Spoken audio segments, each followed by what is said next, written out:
Perfection. Okay. Well, I am excited to be here today. Like I said, my name is Jordan Edward Martinez Mazurek, and yes, I did take all of these photos. I want to give you all a quick overview today, a little bit of background. I have been doing campaign work probably going on a decade now. I just like to work with folks on the ground that have a clear objective, a thing they want to change about the world, and then figuring out how do we go and change that thing. And so I've spent a lot of time thinking about how to do that. And I've learned a lot of lessons along the way. Mostly, I've done this around prison conditions and prison related issues. To date, me, along with Robin, wearing another hat, and members of our Fight Toxic Prisons crew have worked with different grassroots communities to stop over $5 billion of new prisons from being built across the South, including in Kentucky, which we're having to refight again. Shout out the Building Community Not Prisons Coalition.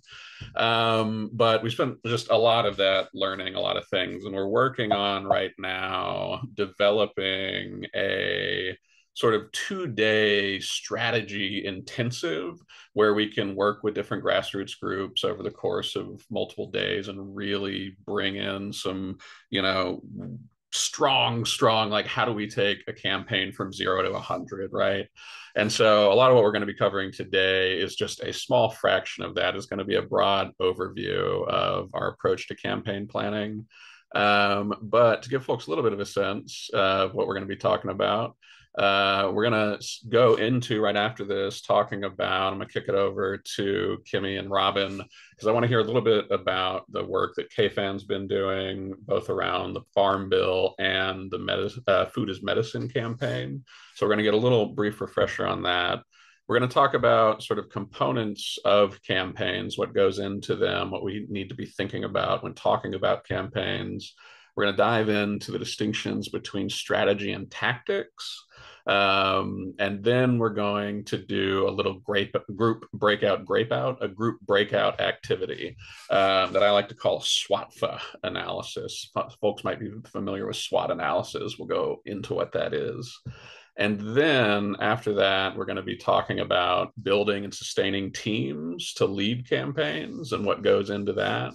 And we're going to spend a bit of time at the end talking about what are some common challenges. Sorry, my brain is mush today, that we face in campaign work or in building power, doing advocacy work. And that's a lot to cover. So if we have enough time, we'll do a little Q&A at the end, but also this is what y'all want to make it to be.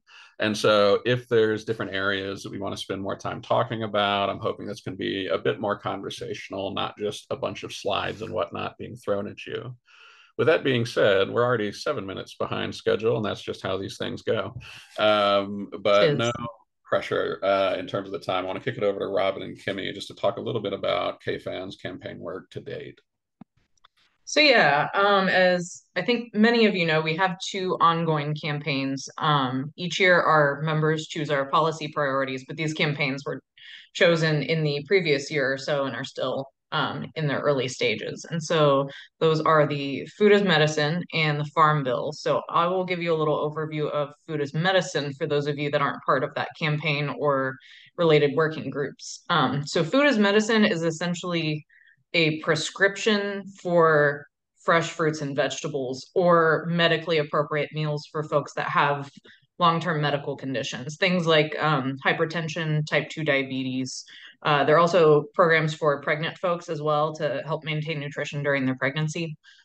And right now, those are all pilot programs, and they are covered by Medicaid, but on a really limited basis. And so KFAN's larger goal is to do the research with these programs that have already existed, some of them for, I think, have been going on about a decade now in Kentucky, and gather that data to show that these really do improve people's health and people's lives so that we can get the entire state to fund them through Medicaid and people won't have such limited access and they won't have to ask, so much permission on a one-on-one basis. This will just be a covered benefit for everyone.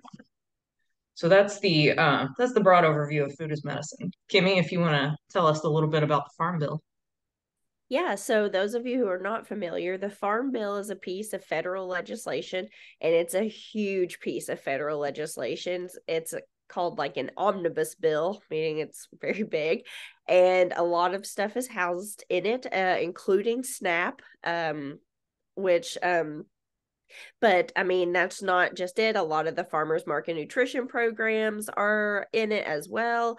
And then, of course, all of the ag stuff, such as crop insurance, but also farmers market support and other things like that as well. Our campaign has been focused on making sure that farmers are supported, SNAP is supported, as well as farmers markets and farmers market programs are supported. We've been to Washington, D.C. already back in March, and Rosie got to go. She was one of the KFAN members who came and lobbied the congressional staff with us, which was awesome. We literally met with every single representative that day, I believe. It was really good. It was a really good day. It was 6 meetings. Um, and we it was really great. We just finished our letter of recommendations for the House and Senate ag committees that we will be sending into them. Unfortunately, it keeps getting delayed, and Farm Bill keeps getting pushed off, and it was just extended for another year. So we are kind of back at square one, and in the timeline of things. So yeah, it's probably going to pick up again around February to about June.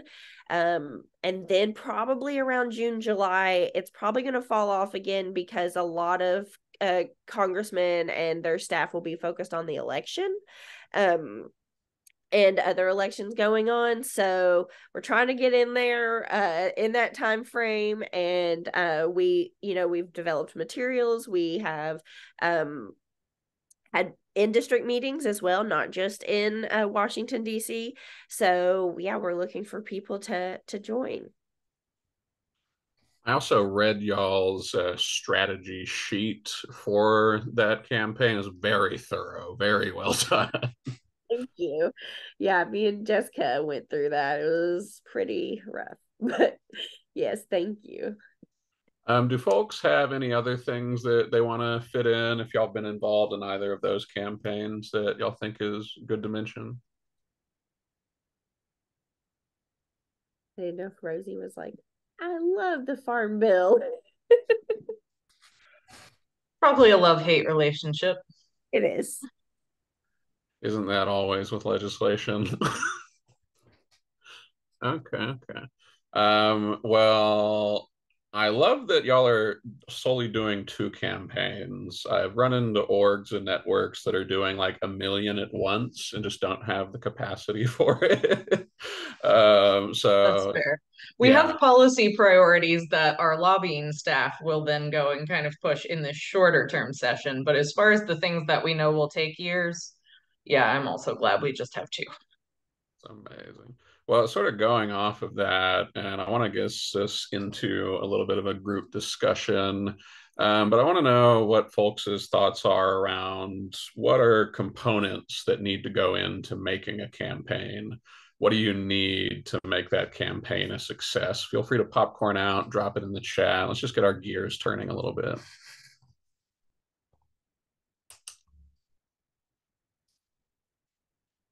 Advocates. Advocates, good one, Rosie. Advocates. Input from affected folks. A clear target and or audience, like the discussion of who you're trying to get your message to. Clear target and audience. Yes. What other things? Dala says people and facts. True. Facts. Facts is facts. Facts is facts. What other things? What other things do we need to get to a successful campaign? How do we get to that victory? Well, we need to know what the goal is. Yeah, there we go. We need to know the goal. Critical. I want to go help people. Good, but not particularly specific. Holly says funding. Funding, that's a difficult one, Holly. I can speak from experience out of not being good at raising money that you don't actually need funding. It's helpful, but Funding is uh, very nice, though. it's very nice. It's a much more less. It's much less stressful when you have funding. Hmm. I would say an understanding of the opposition to your goal. Yeah. Understanding of the opposition. Do you want to go a little deeper there, Robin? Well, and by that, I guess I'm to some degree, I mean like your targets, your people whose minds you're trying to change, but also the reasoning behind why folks would not support your goal. I don't, sometimes you can pressure folks into approving of what you want simply because it's more convenient on them, but sometimes you need them to understand and truly see things from your perspective. True. Andrew says a compelling narrative as well. A lot of comms and like media work and um, it's one thing to state facts, right? But it's an entirely other thing for people to emotionally connect with them, or connect the actual real life impact to people. And I think that gets back to Holly's point of input from directly affected folks, right? I wanted to quickly say I work on smoke-free policy a lot, and that's, a tough issue to battle because people don't like their civil liberties being taken away and things like that. But we do get testimonials from the public, and we share that with our elected officials because we do see that that gets the most attention is what are these people's struggles? Why do they want the change? And so that's what we try to focus on. Amazing. Okay, anybody else? Any other thoughts?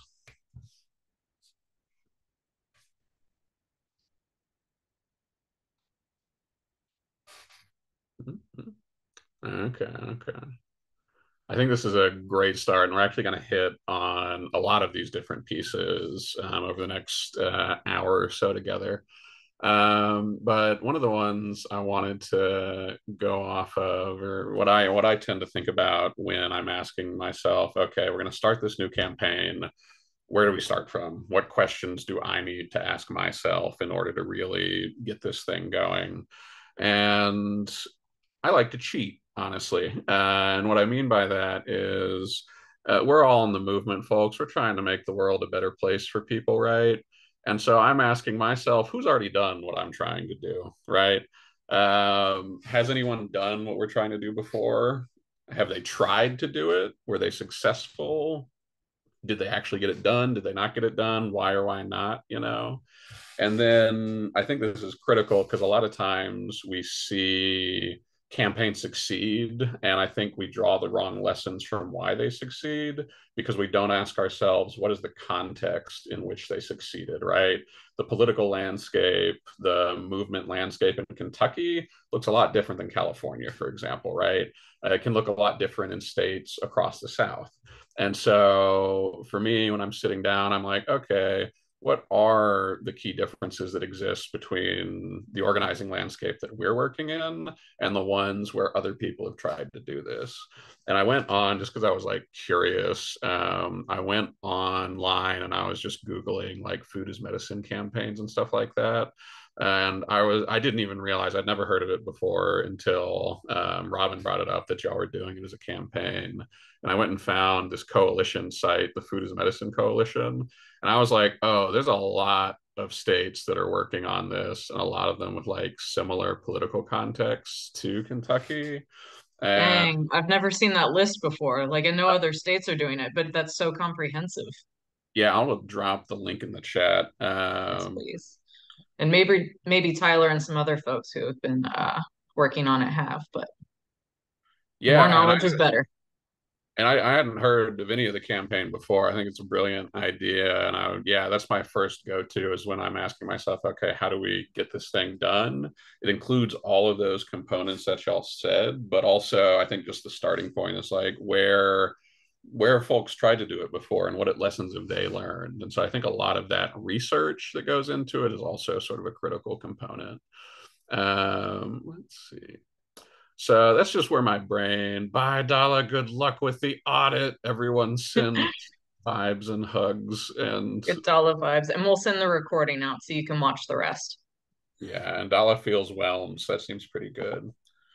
The other thing I like to think about when I'm thinking about kickstarting a campaign or building a campaign is, has anybody heard of this idea of like movement ecology before? No, no, no, no. It comes from folks that are with the Eine Institute. And the Eine Institute was founded by some of the undocumented organizers that led the campaign to create DACA and get DACA passed. And so I'm going to ask for a volunteer to read out this quote on movement ecology. Can I get a volunteer? Can I get a volunteer? We got Kimmy. Thank you, Kimmy. Hey. As a fish in water, we sometimes forget not only the culture we're swimming in, but also the larger ecosystem we're part of. Beyond our organizations, there are many campaigns, movements, cultures, communities, and institutions that are trying to make change in their own ways. The dominant culture of isolation and individualism can confuse us into thinking that we are alone at the center, rather than integrally connected to a network of change makers with diverse theories of change. Ecology shows that diversity and mutualism, rather than monoculture and antagonism, are the conditions for strength and survival. If we saw our work ecologically, we could be more supported and more successful. Thank you, Kimmy. Does anything in this quote resonate for anybody? Anything stick out to you? I love the part that says the dominant culture of isolation and individualism can confuse us into thinking we are alone at the center rather than not. And I think that's super important for campaign work as well. And that's why I asked myself those questions I just brought up, right? Rosie, you were going to say something? Is the part about culture and how everyone, we kind of think, well, I think this way, so everybody else does too. And we know that isn't true. Some of us took longer to learn that than others. I'm autistic, and it took me about 21 years to figure that out. And it was absolutely mind changing. Other folks, any things that stick out with y'all with this quote?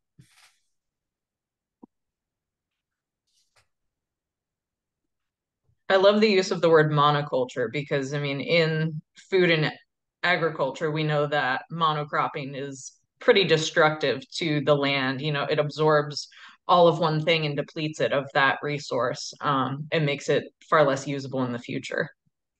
Snaps. Yeah. Yeah, yeah. That's what I love about networks like KFan is y'all are bringing together so many different stakeholders from so many different parts of the movement ecosystem, right? Um, and I like approaching campaigns from this mindset because or anybody familiar with Adrienne Marie Brown's work? She's an organizer up in Detroit, and she's written a few books on different approaches to organizing, but she advocates that we should think from places of abundance instead of scarcity. Advocates that a lot of the times in different like nonprofit and or sort of state affiliated agencies, institutions, stuff like that, we're so used to being given so little money and resources to get the thing done that we're always thinking from a place of scarcity versus if we're looking from a movement ecology perspective, I may not have all the resources that I need to win this thing, but guess what? My overarching community does, the overall movement landscape does. It's just a matter of us getting on the same page to figure that out. And I'll have some visuals here in a second to help us think through that. But as we're thinking through movement ecology, and like I said, there's going to be an overview. Here's some quick rapid fire tools that people can use and dig deeper with in the future, some of which are already based off of some work that y'all have done in the different strategy documents that I read. But when I'm trying to map out my movement ecology for a campaign, when I'm trying to map out that ecosystem, I just use this little tool that I made. I literally, these aren't clickable stickies, they are on the other slideshow that I have. But I ask myself, right, if we're trying to achieve a specific objective, a specific goal, like Rosie said earlier, right? If we're trying to achieve that objective, who are the people that are going to help us and who are the people that are going to fight us, right? And so a lot of people are just going to be neutral on it. They either haven't heard of this issue, they have no experience with it, no exposure to it, et cetera, right? A lot of people are going to be in this 3 category. But my goal as an organizer is to begin moving people to the left over here, moving people into actively supporting our objective, right? And so when I ask myself, okay, we've got maybe an organization that we want to become a champion for this policy that we're working towards, et cetera, and they're in the neutral category, what do I need to figure out as an organizer to get them to be actively supporting, right? And the way that this scale works and the way that I think it's helpful is it lets us sort of imagine, the people that are over in this category, the organizations, they're actively working against us, right? They're wanting us to fail. They're working towards us failing. They do not want healthy food access in Kentucky, right? They're working against us. The fours are passively against us, right?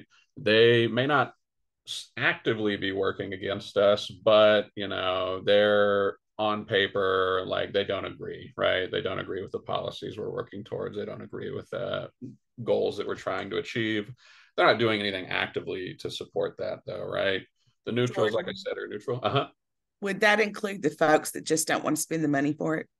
I think that would. Yeah. Now the question would be, do the folks that don't want to spend the money, are they actively trying not to spend the money, or are they just like, well, we don't want to put those dollars there? It's nuanced, right? Right. Typically, it's, at least here, what I keep hearing is we just don't have enough money in state government. We can't put our dollars there. Or, we need to cut the deficit. We can't put our dollars there.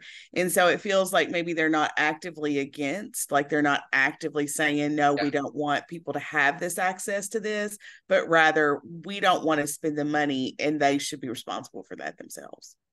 That's interesting. That honestly, like a question like that is what I would look towards other states that have gotten it passed, and especially in the South, that are going to have that same like fiscal conservancy narrative. I saw Maddie come off mute. Do you have something, Maddie? No, sorry, I'm late in joining and it automatically has me as off mute, but I'm going to watch the recording and see what I missed. Carry on. Hey, welcome. It makes me wonder if we can help the folks who are maybe like more passively against us learn to think from that place of abundance too, because sometimes it's not necessarily that they're like morally against what we're asking. It just seems unfeasible and they don't want to spend the time on it if it's not feasible. Yeah. I think a lot of it's like figuring out how do you expand people's imaginations of what is possible, right? Which can be difficult. What I like about this chart, so the same actively against, passively against, it goes for us, right? We have people that are actively supporting us, people that are engaged in getting our objective implemented. And then we got passive supporters that aren't actively engaged, right? My goal in building campaigns is to move all of these people to the left. But can anybody tell me what category I don't waste any time on?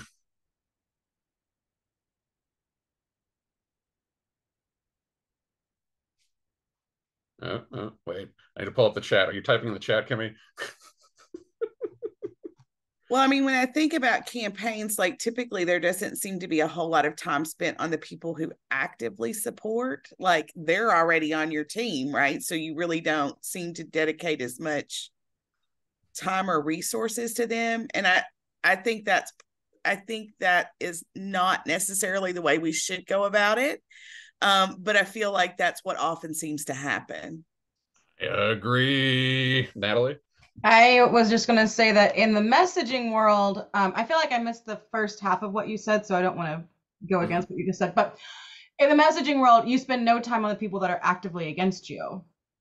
Like what I've heard before is that the biggest bang for your buck is to talk to the people who absolutely do support you, so that you keep them engaged and excited and ready to go and active, because they can go from active to passive real easily. And then the passively supports is the next. So you go like from that down. Like you spend a lot of time in passively support and actively support, some on neutral. Like if you have the resources, then you dive into neutral, and then maybe passively against if you have a lot of resources that you can really pile into people. But again, that's messaging world. I do think that they overlap a whole lot. I agree because I 100% agree with Natalie and with Holly, right? I think a lot of times we don't spend a lot of energy on the people that are actively in the struggle with us, that are already supporting us, when those are going to be the folks that are going to be there ride or die for the long haul, right? And so for me, if I'm like sustaining a campaign over the course of years, right, these things take years to get done, then I need to invest my energy into my team. I need to invest my energy in developing good, solid relationships. And we're going to hit on that in a little bit, right? But then I agree entirely with Natalie. I don't spend any time on the people actively against us. I'm not going to convince them to fight for us, right? And a lot of campaigns, the trap that they fall in is they'll spend 90% of their resources and their energy focusing on the people actively against us, and everybody in the middle is just left behind, when we could be building power by moving those people into actively supporting our campaign work, or at least to not be standing against us, right? Does that make sense to folks? Any questions? Well, and I just want to add that within all of this too, when you just said that you get in that trap of like talking to people that are actively against you. And when we do that, we tend to also reinforce whatever they've said, because whoever is listening to them won't hear your response. They'll just hear you say their message back to you again. And so it's a really easy trap to fall into. Yeah, I think a good recent example is the totally unnecessary debate between Ron DeSantis and Gavin Newsom, where Fox News was like, oh, DeSantis won 100%. And then everybody else was like, no, clearly Newsom wiped the floor with him, right? I think that's a good example of like the message that they're going to take away is the message that they want to hear if they're actively against you in these categories, right? And I think so what gets oh, sorry, you go ahead. Go ahead, go ahead. I think what gets confusing for folks sometimes is that a lot of times the people who are actively against you are the folks who have a lot of that power in making the change that you want. And so rather than like trying to convince them, if we convince those other four groups that are included on there, we have a lot more power to get them to go along with what we want, whether they change their mind or not. Facts. And I've got some visuals in a second, but I want to we're not going to answer these questions. We're not going to dive in deep. But these next couple slides are from the Midwest Academy strategy chart, who have a very good walkthrough of thinking through the basic components of developing a campaign. And I'm going to drop them in, I'm going to drop the strategy chart in the chat here, if I can get it. Oh, geez. Technology work for me today. There we go. So when I'm thinking about opponents, targets, etc., on this chart, right? The Midwest Academy strategy chart gives us some sort of good prompts to think about, right? When it comes to our opponents, what is our victory going to cost them, right? It could cost them money. It could cost them power. It could cost them influence. What is their stake in the game that they are going to lose when we win, right? What are they going to do and or spend to oppose us, right? What resources are they willing to put into the fight to stop us, right? How strong are they? You'll notice on this chart, the axis up and down, is that the x-axis? I'm sorry, I forget all my math. The y-axis, whatever axis this is. The question is, how much power do they have, right? If I'm looking for folks that are, let's say I want to recruit people to the network or the coalition, right? If they're in the passive support category, If we want to get some heavy players on the board, then we might want to get people that do have a lot of power, a lot of influence, a lot of resources to do the thing they want to do, right? Our opponents have the same thing. How strong are they? And how are they organized? What are their sort of lines of decision-making power? Who has influence over them, right? And when it comes to targets, right, a target's always a person, a specific person. These institutions that we're attempting to change, that we're fighting against sometimes, they're made up of people at the end of the day, right? People have names, people have addresses, hopes, dreams, fears. They go to a specific church. They got a golf club they like to go to if they're rich, like a lot of these fools. But the opponent, the target, is a person, right? And it's the person that has power to give us what we want. So we need to figure out what power we can develop that we have over them, right? Oh, you're good, Kimmy.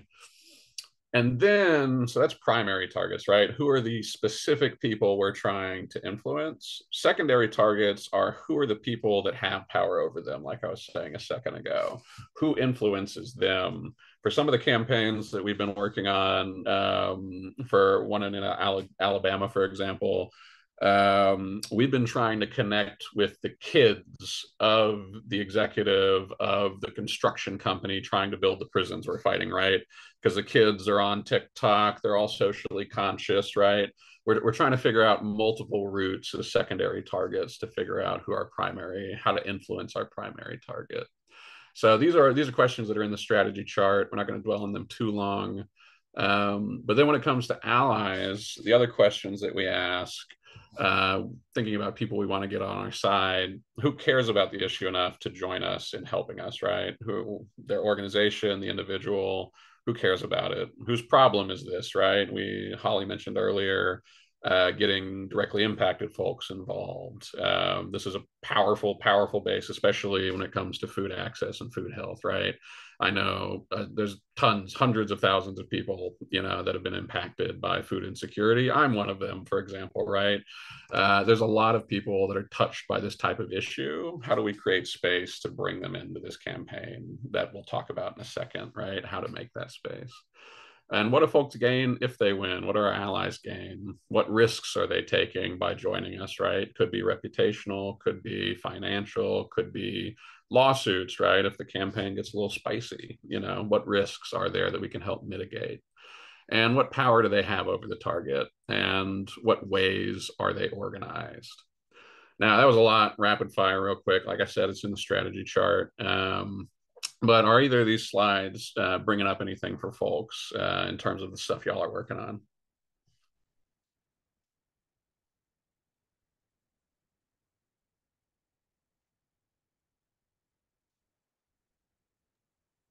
It's making me think about the supports that folks need to participate, because it's really important to get those directly impacted folks in the room. What I've heard a lot since joining KFAN is that the people closest to the problem are usually the people closest to the solution. But in order to be able to not just survive capitalism, they might need transportation help or financing or childcare or a flexible schedule, any number of supports so that they can actually like bring their full selves into the conversation. Facts. And we're going to go over a little bit of that once we get into the next section, I believe. Folks feel like powering on, talking about that team, building that support and stuff like that? Well, and one of the things that I'll say is somebody who often talks to folks who are affected by whatever the issue is that question about what risks people are taking is one that we really have to think about, because a lot of the folks that we talk to are, we've recently been doing some work around Medicaid renewals, people who are having trouble re-enrolling in Medicaid. And a lot of people are really scared to share those stories because they're afraid they're going to be retaliated against by the agency for talking about the problems that they have. And so I think that we really need to give a lot of thought to what those folks, what their perception is and how we can help to support them in that. I think that retaliation piece is huge. We deal a lot with that around doing prison related organizing because folks inside that end up standing with us, right, to oppose new construction or to fight for better conditions, they are at the most biting edge of experiencing potential retaliation, right? Whether it's being beat up by guards or being thrown in solitary confinement and stuff like that. And so we've had to do a lot of planning around how do we, the folks inside, they know that risk, right? They're aware what the risks are. And so we don't want to infantilize them by saying, oh, you can't do these things, right? It's too risky for you. No, we're here to support you. So if you want to engage in this activity with us, our job is to lay out exactly what the risks could be and then figure out how do we mitigate those risks.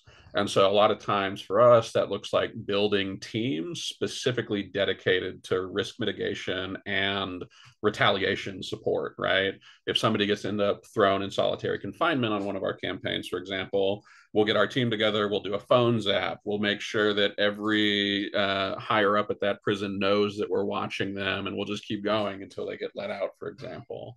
Maybe it looks like building legal resources in order to be able to help protect people that might be retaliated against. But I think that's a really, really great point, Holly. Quick power mapping. Ooh, power mapping a couple weeks ago for the Food and Vision Network. I love Jamboard. Hang on, I'm clicking this. Oh, yeah, this is nice. Hang on, I'm going to share. Do you want to talk a little bit, Andrew, about this exercise y'all did? Yeah, we ended up not having much time for doing it, but I think we had 3 or 4 breakouts, and each group just kind of asked these same questions about, who's on our side, who's against, how much power do each of those have, and plotted them. And it's funny because even though there were 4 different groups, nobody came up with the same entity. So it was really productive or fruitful in that way. But yeah, just since there's so many stickies, yeah, organizing by colors just helped us kind of see what types of, yeah, individuals versus groups versus government, etc. And I think that's what's really powerful about these types of exercises is like when you get a group of people in the room together, you start to realize that you're only 1 to 2 degrees of separation from anybody in the entire state, right? You just got to figure out who do you need to ask to get to that person. And just to give y'all a quick visual, so this, full disclosure, is my autistic brain that y'all are about to see. This is what I visualize when I'm thinking about campaign strategy, right? When I'm thinking about how do I get people on our team, right?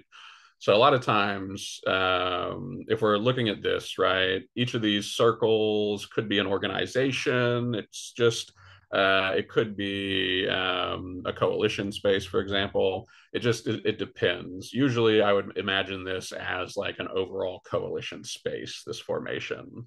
So each of these orange circles is an organization. Each of these red lines is a relationship, right? So these 2 orgs might have a very strong relationship if we were thinking about it in terms of y'all's work. This overarching thing could be KFAN, and then this could be, Kentucky policy and KE. I always get the acronym wrong, Robin. What's your acronym? Oh, KEJC. KEJC, thank you. There's right? too many acronyms in the world, so you're good. And so the problem I see in a lot of different campaign work is if we're looking at it from this perspective, if we're looking how energy flows, how campaigns flow, a lot of campaigns get a lot of people at the table. They're usually pretty good at getting different organizations involved. But then when it comes to executing the campaign, for whatever reason, a bottleneck forms, and they do what I like to call one little punch at a time, right? They're only doing one little thing at a time to try and achieve their objective. And they're not utilizing the full power of the movement ecosystem, right? And so if we're thinking about like a typical movement ecology, if we're thinking about all the orgs across Kentucky that are doing some type of justice related work, food access work, et cetera, usually the situation looks like this, right? Is you might have your network, right? This network of folks in the middle. Oh, that's a spoiler. This network of folks in the middle that are trying to get one specific objective done. And then you've got a bunch of organizations around the sides of it that are all doing their own things. They're all working for their own objectives, their own mission, their own vision. Or quite often at the bottom right, they're fighting against each other. They're having some beef and some spats and some conflict. My question when I'm thinking about approaching campaign work is how do we move from something that looks like this with all the organizations all over the place to something that looks like this, where we have a coordinated campaign across multiple different organizations and stakeholders, all putting pressure on our targets at once, right? Or whenever it makes most sense when it comes to the strategy.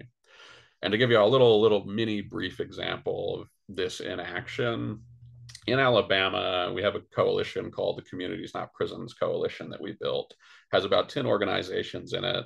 And we ended up developing a relationship with some activist investors and some board of directors. And we led a successful campaign push against 3 international banks that were trying to fund about $800 million of, it was overall a 5 point something billion dollar, no wait, my brain's not working, $4 billion prison construction deal. And the governor was like, hey, banks, Alabama wants this. We, as Alabama, want this. Yet we, as Communities Not Prisons, literally had the communities where the prisons were going to get built in the room with us. And so we ended up coordinating pressure between the grassroots fight in Alabama, this network of activist investors, and some people that we found that had direct connections to the board of trustees of each of the banks. And we just went pell-mell against them for 2 weeks straight and ended up for getting the banks to back out. And these weren't small banks. This was Barclays, who has a tower in London of lawyers and other staff, right? We got each of the banks to back out of the deal to try and build the mega prisons because we put coordinated pressure at the same time across the entire movement ecosystem, right? And so that's when I'm trying to think of how do we achieve our campaigns? How do we get our targets to budge? I'm trying to get us to move into looking something like that, right? Now, this is all part of the much longer training that if people want to do another time, we can. But that's just a taste of how my brain works when it comes to these things. Let's see, we've got about 34 minutes left. And I'm going to let y'all choose your own adventure. We only have time for 2 more sections, and we've got 3 that we were going to do.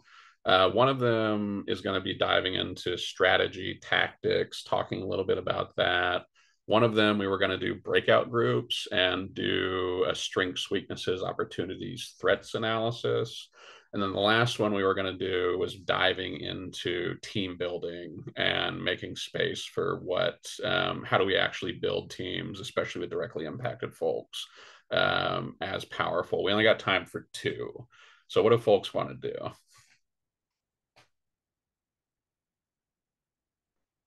We got team building, Natalie.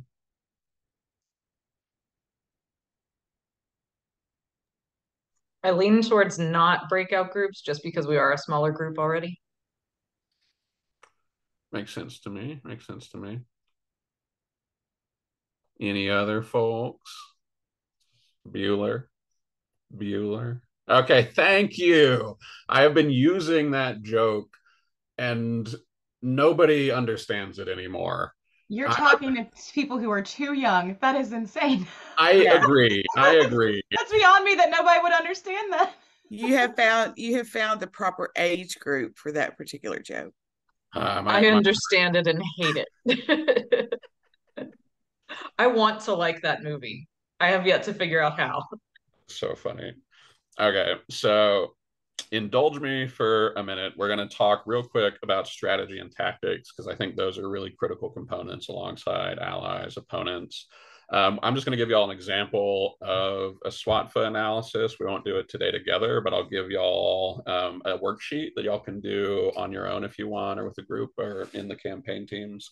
and then we'll dive into team building. Sound good, team? Let's go. Cool.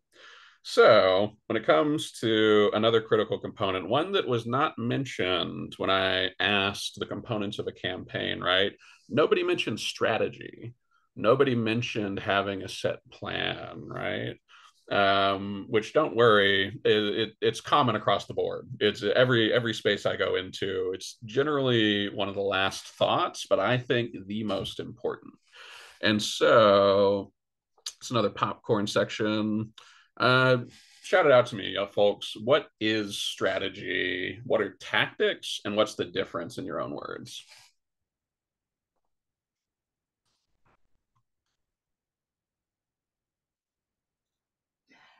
I have been in rooms and circles where this was hour-long debates. Very strong opinions on the difference between strategy and tactics. But I can give a very quick shot at the idea that strategy is an overarching thought process of how you're going to get done whatever your objectives are to get done. And tactics are the things that you're going to do to get it done. I love it. How do folks feel about Natalie's definition? Anything to add? Anything missing? And I am not offended by things that need to be added because, like I said, there have been very long, drawn out I believe it. This.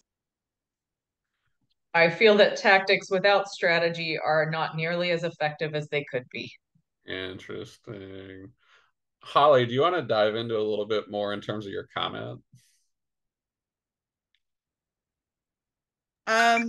Well, I said that you asked why nobody mentioned strategy, and I said because we have to be flexible and fly by the seat of our pants, right? And as a person who likes a lot of organization and structure, I think sometimes that's really frustrating, that I feel like there's a lack of strategy that's mapped out that's really frustrating for me. Mm-hmm. You know, I like to know what the strategy is, and then have the ability to be flexible within that strategy. So I see like the strategy is the framework, and then the tactics are the things that you can kind of be flexible on depending on who needs what, right? Because not everything works, you know. You can hammer with a screwdriver, but a hammer's more effective, right? So, you know, having the right tactics for the right individuals is where you get your flexibility from. But I like to have a nice framework within to use that, if that makes sense. We're going to come back to this, Holly. You're already getting 2 slides ahead. Oh, I'm sorry. No, your mind is on the perfect track, along with Natalie's and Robin's. Y'all are already giving away all the slides, honestly. So for this next slide, I'm going to put out a couple definitions. And Robin, I want you to read them because the first one is just a paraphrase of you, basically. Well, in that case, oops. Strategy without tactics is the slowest route to victory. Tactics without strategy is the noise before defeat, by Sun Tzu. I think Sun Tzu was copying off you in history class. Oh, I like to think so. I came up with this. Strategy is how we turn what we have into what we need to get what we want. It is how we transform our resources into the power to achieve our purposes. And that was said by Marshall Gans. Is that how you say that name? Yeah. Gans, a movement researcher. Yeah, and I like to start with these definitions just because it gives us some, like, you know, it gives us something to chew on a little bit. But when it comes to how I think of strategy, I'm sort of in agreement with a lot of what Natalie laid out, mixed in with what Holly laid out as well. You know, your strategy for me is your roadmap to victory, right? It's your overarching trajectory. How can you get from where you are to where you want to go? How are you thinking about getting there, right? And like Holly said, you know, a lot of times we don't think about strategy because we got to be flexible. I would argue your strategy needs to be flexible, right? Your strategy needs to be adaptive. It needs to change with the changing conditions because everything is always changing all the time, right? The components of our campaigns, the people involved in them, as well as the people we're fighting against, are trying to convince to, change some specific policy or implement something or stop a prison from getting built. Those people change, the times change, the political context, the movement landscape, nothing remains the same. And we need to adapt our strategy to meet that, right? And this is, a side gripe. If anybody's heard of the idea of escalation strategy, right? It's basically just this idea of, oh, we need to just keep escalating and escalating and escalating our pressure, and eventually we'll win. To me, that's not a strategy because that's not adaptive. It's just saying, oh, we just need to keep constantly building more pressure. Well, if I'm your enemy and you're using escalation strategy, I know in order to win, I just need to outweight you. I just need to wait till you can't build any more pressure, right? And so part of it, I think, is being adaptive. I also think it's being opportunistic, right? One of my favorite sayings is never underestimate the incompetence of our enemies, because they've been in power a long time and they don't know what they're doing quite often. They're usually much more confused and much less of an expert than we are, than directly impacted people are, right? And so when they make a mistake, we need to seize upon it. We need to exploit it for our objectives. Let's be opportunistic. And then a lot of times when it comes to building longer term campaigns, a lot of issues I see organizations run into is they don't conjointly build the resources. The campaign itself, the strategy that they're using tends to, it takes a lot of energy, it takes a lot of resources over time. My sort of thought is, if we're building long-term strategy, how is that campaign strategy also building our organization? How is it building our capacity? How, instead of taking the resources and capacity and making them too thin, how do we build upon them, right? And then the last thing that I'll hit on is strategy requires data. It requires intel. It requires research. I want to know what they're thinking, right? I want to have a person in the room that's feeding me back channel information from the people that are fighting us. Like, I want that good, juicy intelligence, right? I want to know what my enemy is thinking before they even know what they're thinking. Because if I can know how our opponents are thinking about stopping us, then that means we can better craft and adapt our strategy to win, right? And so a couple approaches to strategy that I want to hit on, right?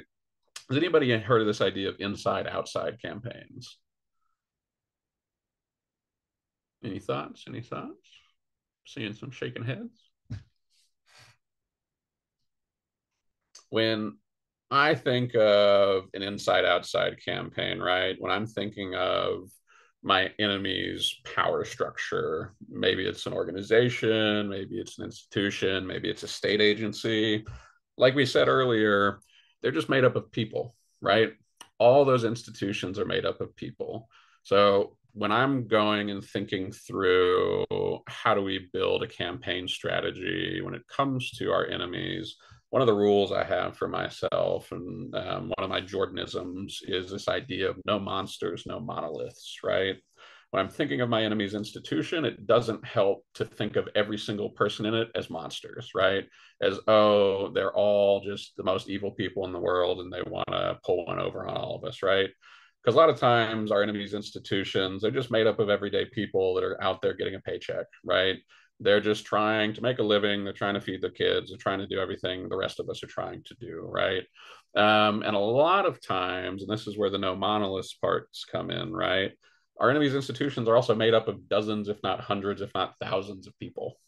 And in Kentucky, we're not that many degrees of separation away from any of those people. And a lot of times, those people are not in agreement with what their institution is trying to do and are willing to talk to you, are willing to work with you. A few years ago, I got hired by Color of Change to be a private investigator around the Lincoln Village Juvenile Detention Center in Elizabethtown, Kentucky, that ended up getting shut down. Woohoo. And there was a very grievous situation that happened there, and I won't go into the details here. but it resulted in the death of a young 16-year-old Black girl named Janiyah McMillan. And so, the institution that was this juvenile detention center tight-lipped, right? They don't want anything leaking. They don't want anybody talking to anybody. But I got them talking to me, and I've developed this rapport and this relationship with one of the guards who was a young Black woman herself. And she hated what was going on at the institution. She was just there because she was straight out of college, wanted to get a paycheck, right? And so, because she saw what had happened and because she was so horrified by it, she passed me all of the intel that I needed. She gave me their internal manual. She told me exactly when all of the internal procedures were supposed to be followed that didn't end up getting followed, that we found via open record request, right? And so that's what I'm saying is, a lot of the times when it comes to building these campaigns, we think of it as we're facing our enemy from the outside and we're just fighting this monolithic thing. I want to know who in our enemy's camps are actually on our side, who are in that 3-2 category. They might be passively supporting us. They just need the conversation to be started, right? I know a lot of states, and I was thinking about this in terms of the Food is Medicine campaign, right? When I was doing some background research before this, a lot of states have passed it very successfully without a hitch. I'm wondering if they got people in their state Medicaid office to be back channels for them, right? I'm wondering if they found people that were champions from the inside that could give the best advice on where we can place our energy, our strategy, our tactics, for example. That's just the way my brain gets going with it, right? I'll pause there. Any thoughts that's kicking up for people?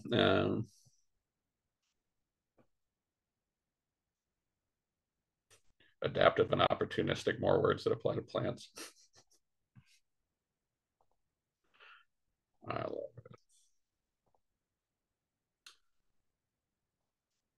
it. Okay.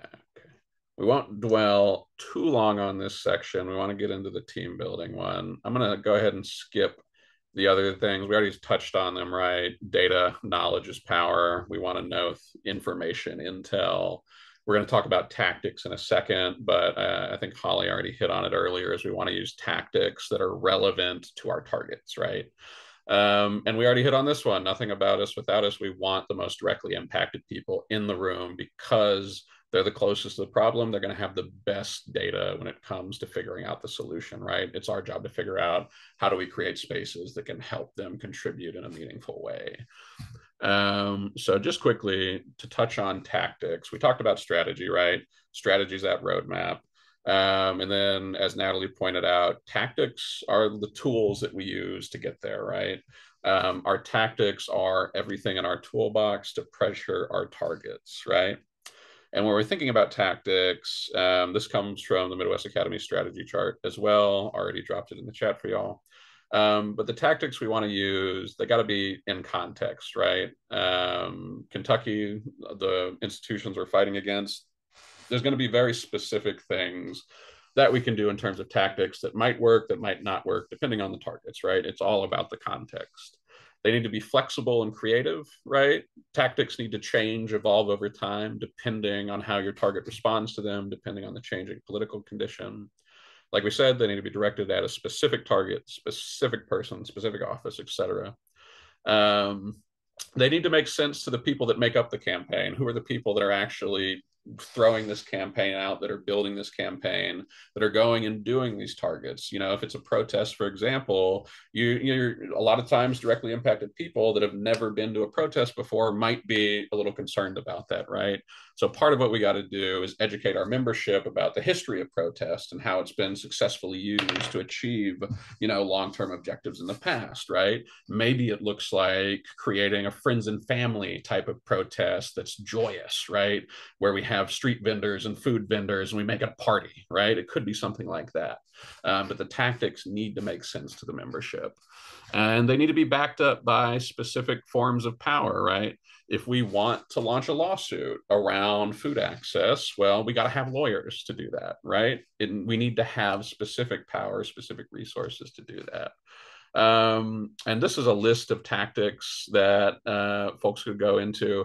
I'm curious, though, in terms of like campaigns, work that y'all been a part of before, do y'all have any like favorite tactics that y'all have used or you've seen used in other campaign spaces?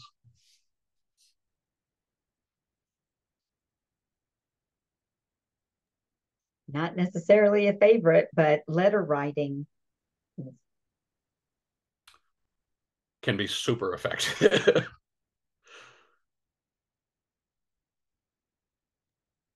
Well, we did try to get we do a lot of legislative and administrative advocacy work. And so I think really for us, a tactic that we always try to use is um, getting affected folks to the table and getting them to speak up and speak out about what's going on.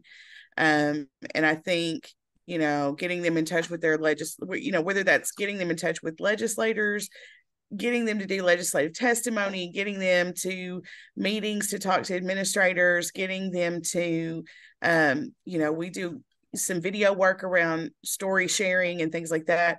And I think that like hearing from those folks who are affected is powerful. 100%. Robin? I think sometimes when it comes to legislative advocacy, there's a hesitancy to engage in a lot of different tactics. And there's like legal restrictions and there's, really valid reasons for that. But I think sometimes it prevents us from partnering with folks who would use those other tactics and forming a stronger connection and having more folks aiming at those same targets that we're aiming at. So that's something I would like to see us and just coalitions in general kind of build upon is like, how do we work with folks who share the same goals and values, but don't necessarily do things in the way that we want or have to do them? And if we ever want to have a follow-up conversation exactly around that point, part of the work that we've done in the past has been a lot of coalition building across organizations that have very different approaches and tactical approaches to campaign work. What we like to advocate for, what I like to call is a fully fledged diversity of tactics, right? A lot of times, depending on the specific movement ecology silo that we're usually in, we tend to fetishize just one tiny sliver of our tactical options. If it's in more radical circles, it could be direct action, right? But if you're only ever using direct action, then you're missing out on everything you could have done before to make a change, right? For example, with the prisons, right? A lot of direct action campaigns in the past will go and will lock themselves to equipment, right? They'll put themselves in the trees ahead of the bulldozers, right? My problem with that is if you're already get to the point of having to lock down to equipment, you've missed 3 to 5 years of paperwork and other, lobbying strategies that could have been used to slow down the whole thing.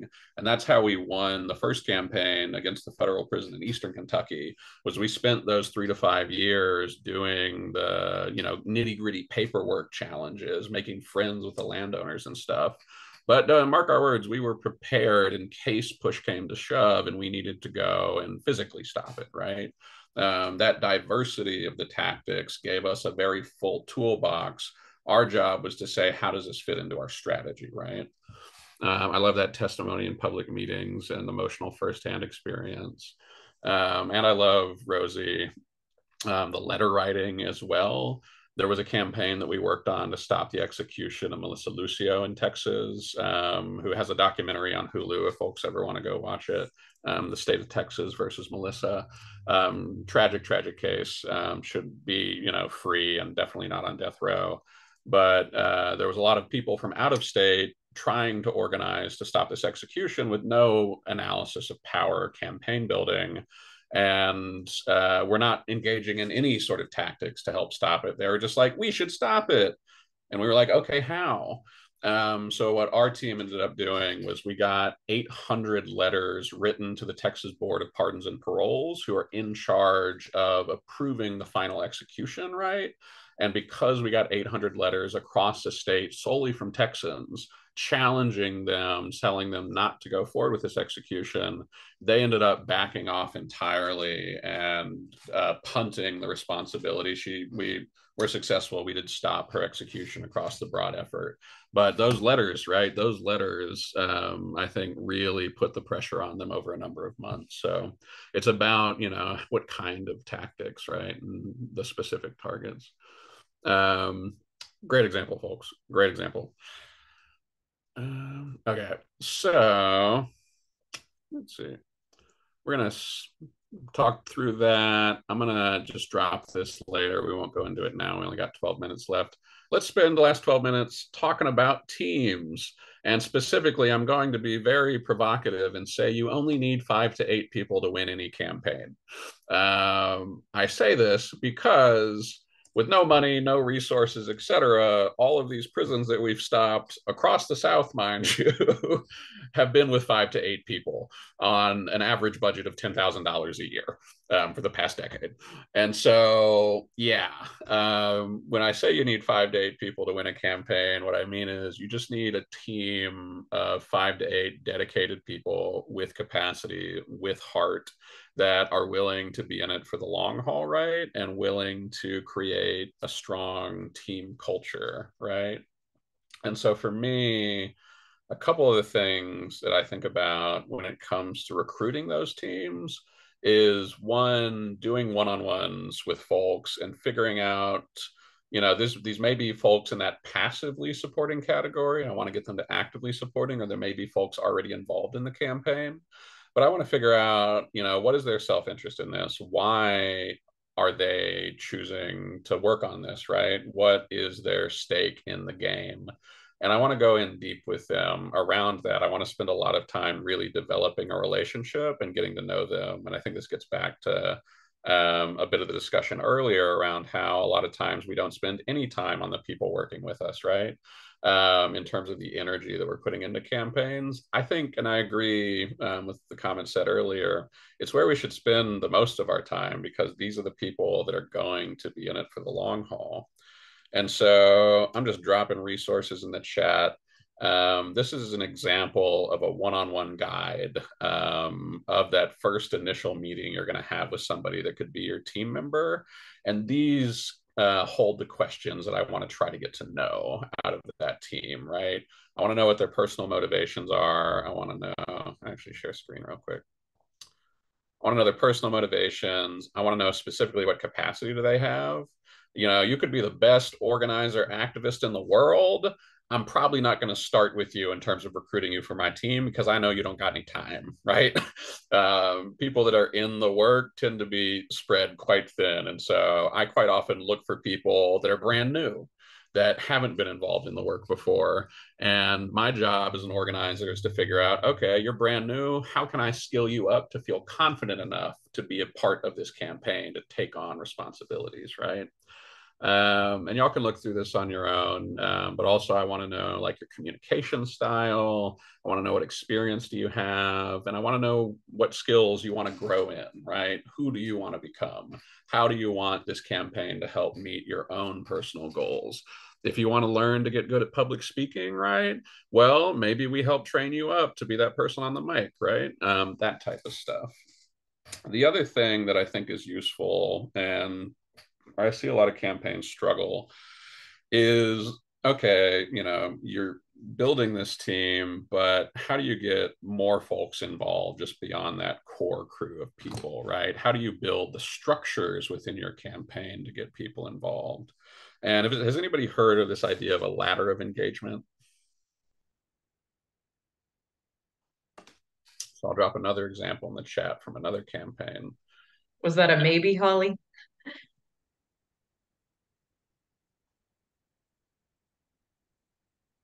Yeah, I mean, we like as I draw back from my days as an educator, we used a ladder of engagement with students to get them involved in different projects at school.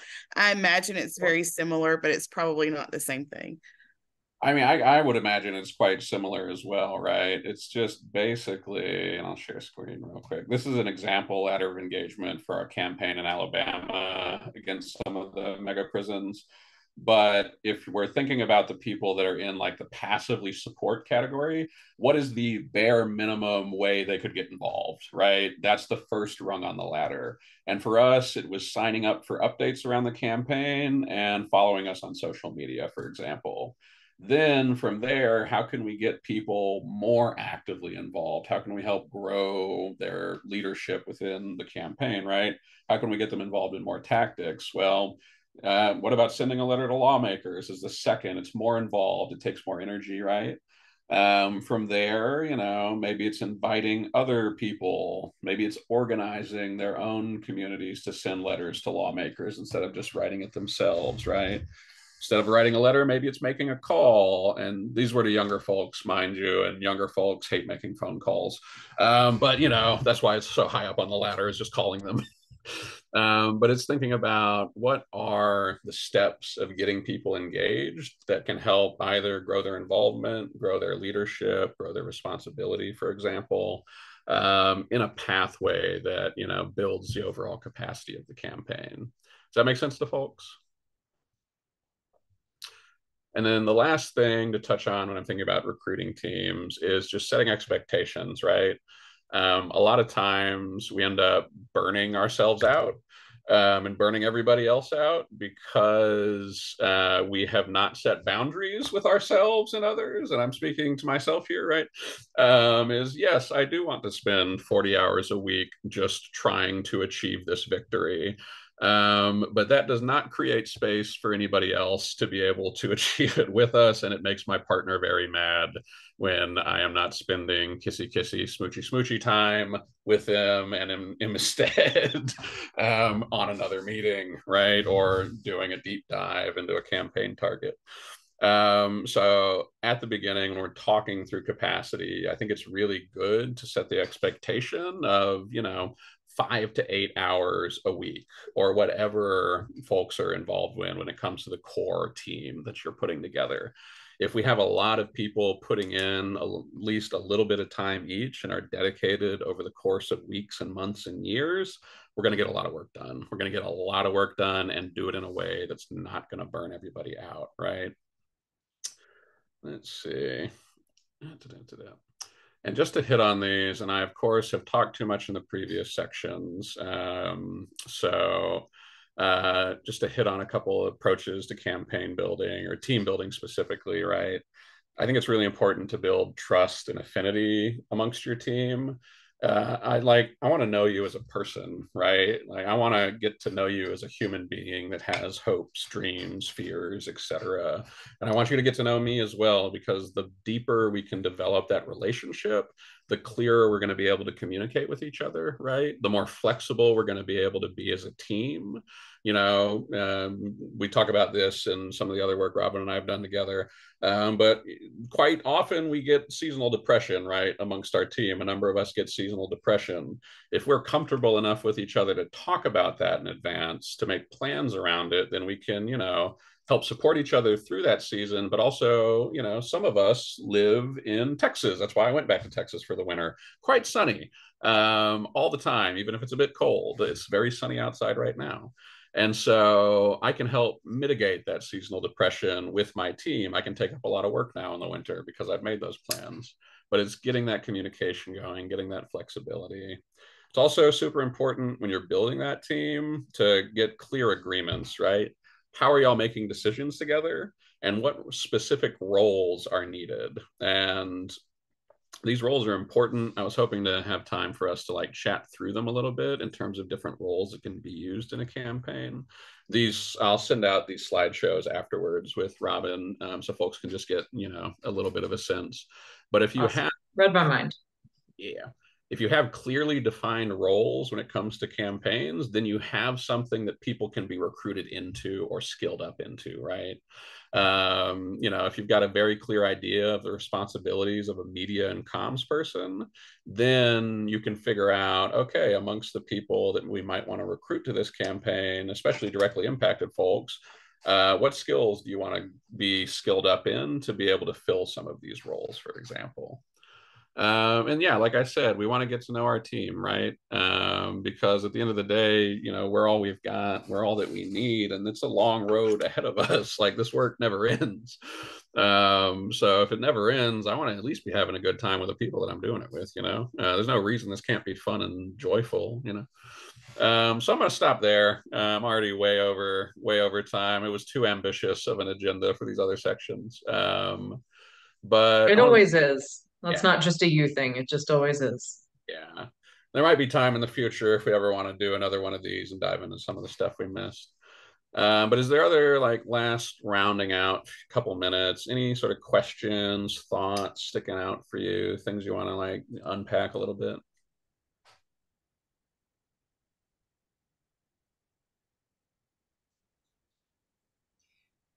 I tend to spend a lot of time with running these things in my head over and over again, all different ways. Um, and I guess the biggest thing that has just been a consistent challenge is pulling people together. Is a consistent challenge that will never be easy. It will always be difficult. Um, but specifically for me, it's grassroots and grass tops. Yeah. And on the logistical side, like as a person whose job it is, like campaign, all of this is my physical work that I do during the day. I am a jerk who doesn't want to go to a 6 o'clock, 8 o'clock, 7 o'clock in the evening meeting. Like I hate it and I hate asking other people to do it, right? But at the same time, there's no way that people who aren't paid have the capacity to do this during the day. And they don't even have the capacity to do it at night either, but they will try and they will make sacrifices to do that. And so that is one of the things that like just it's a logistical question of how do you meet everybody where they are when they are literally on different parts of the spectrum. No. So, and this is not an answer you're going to give us in 1 minute, but any takeaways on just bringing incredibly different people together? Yeah.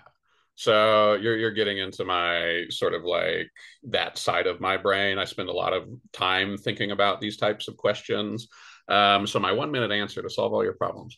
No, we had this issue when we were building up our coalition to re-defeat the federal prison in Eastern Kentucky, building communities, not prisons. Shout out. And we had the issue at the beginning where we just had way too many meetings, right, for everybody involved. We had too many meetings that everyone was feeling pressured to go to. So I think part of the challenge that we had to work through and overcome was just sitting down with people's anxiety about not being at every single meeting and building their trust in the overarching network of people to go and show up in the teams that they were able to show up in, right? And then the other way, and I'll actually pull this up real quick.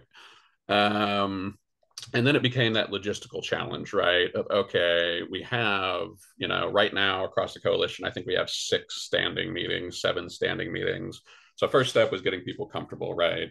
Second step was, yeah, a lot of people didn't want to be in the 2-hour weekly, nightly coalition meetings. And so we ended up setting it up so that we have now 5 different working groups in the coalition. Each of the members of the working groups get to choose their own time to meet. So that way it works for everybody, and the majority of those are during the day. Then we have full coalition meetings that at minimum representatives of the working groups need to come to just to give updates.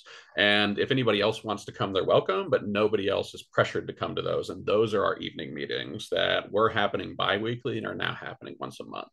And so between that structure, we were able to get the people that can only be on during the day, as well as get the people that can only be on during the nighttime meetings, right? And we have a specific working group dedicated to facilitation and process on how to keep all of this together that sends out the update emails from the overall coalition meetings that people can't join, right?